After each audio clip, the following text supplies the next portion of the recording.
उत्तराखंड त्रासदी से जुड़ी बड़ी खबर। तपोवन में सेना ने बदली रेस्क्यू ऑपरेशन की रणनीति। टनल के नीचे गुजर रहे दूसरे टनल तक पहुंचने के लिए चल रही ड्रिलिंग। इस टनल में मजदूरों के फंसे होने की आशंका है। उत्तराखंड आपदा में अब तक 34 लोगों के शव मिले हैं। 170 लोग अब भी लापता हैं।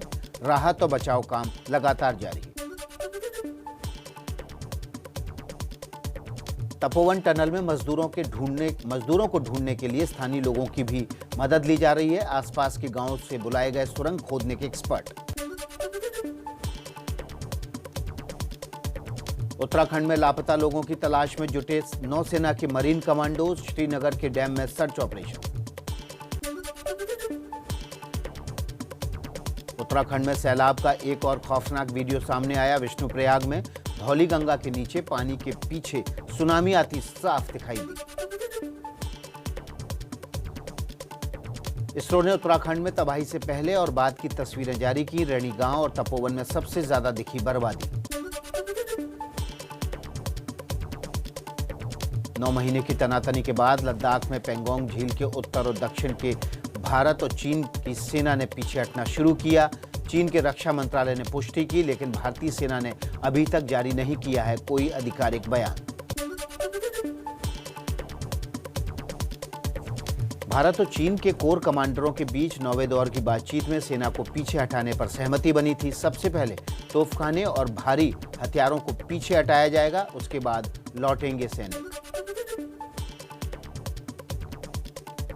भारत चीन सीमा विवाद पर रक्षा मंत्री राजनाथ सिंह आज संसद में बयान देंगे। देश को बताएंगे एलएसी के ताजा हालात। प्रधानमंत्री मोदी ने संसद में फिर दोहराई आंदोलनजीवी वाली बात। कल लोकसभा में कहा, किसानों का आंदोलन पवित्र है, आंदोलनजीवी उसे अपवित्र कर रहे हैं। देश की कुछ और बड़ी खबरें आपके सामने रख देते हैं। पीएम मोदी ने किसानों से फिर बातचीत की अपील दोहराई। कहा, कृषि कानून बंधन नहीं विकल्प है। विपक्ष झूठ और अफवाह फैला रहा है। पीएम मोदी ने कहा, नए कृषि कानून लागू होने के बाद न कोई मंडी बंद हुई, न एमएसपी खत्म हुई। अगर कानून में खामी है तो सरकार बदलाव के लिए तैयार है। दिल्ली बॉर्डर पर किसानों के धरने के दिन लगातार जारी है। संयुक्त किसान मोर्चा ने 18 फरवरी को देश भर में रेल रोकने का भी ऐलान कर दिया है। 14 फरवरी को पुलवामा के शहीदों के सम्मान में जुलूस निकाला जाएगा। प्रियंका गांधी वाड्रा ने कृषि कानूनों को लेकर पीएम मोदी पर हमला बोला। कहा, 56 इंच की छाती वाला दिल उद्योगपतियों के लिए धड़कता है।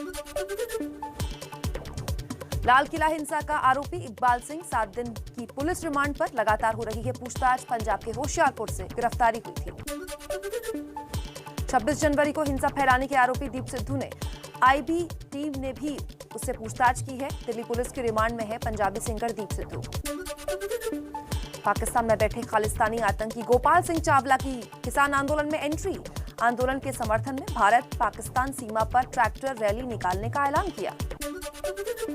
किसान आंदोलन में हिंसा से जुड़े 1178 अकाउंट्स बंद करने के निर्देश पर ट्विटर ने सरकार को जवाब दिया। ब्लॉग लिखकर बताया, गलत सूचना और भड़काऊ कंटेंट फैलाने वाले 500 से ज्यादा अकाउंट्स निलंबित कर दिए हैं। कुछ ट्रेंड्स पर भी रोक लगाई है।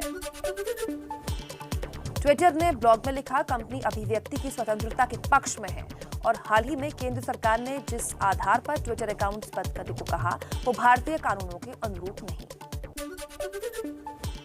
भारत सरकार का ट्विटर को कड़ा संदेश। कहा, हिंसा भड़काने के लिए नरसंहार जैसे शब्दों का इस्तेमाल की आजादी नहीं दी जा सकती। अमेरिका में कैपिटल हिल और लाल किला हिंसा केस के लिए 2 पैमाने क्यों?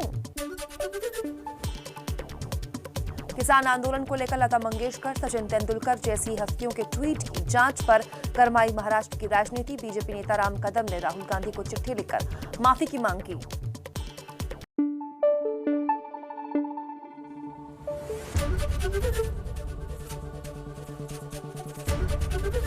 एबीपी न्यूज आपको रखे आगे।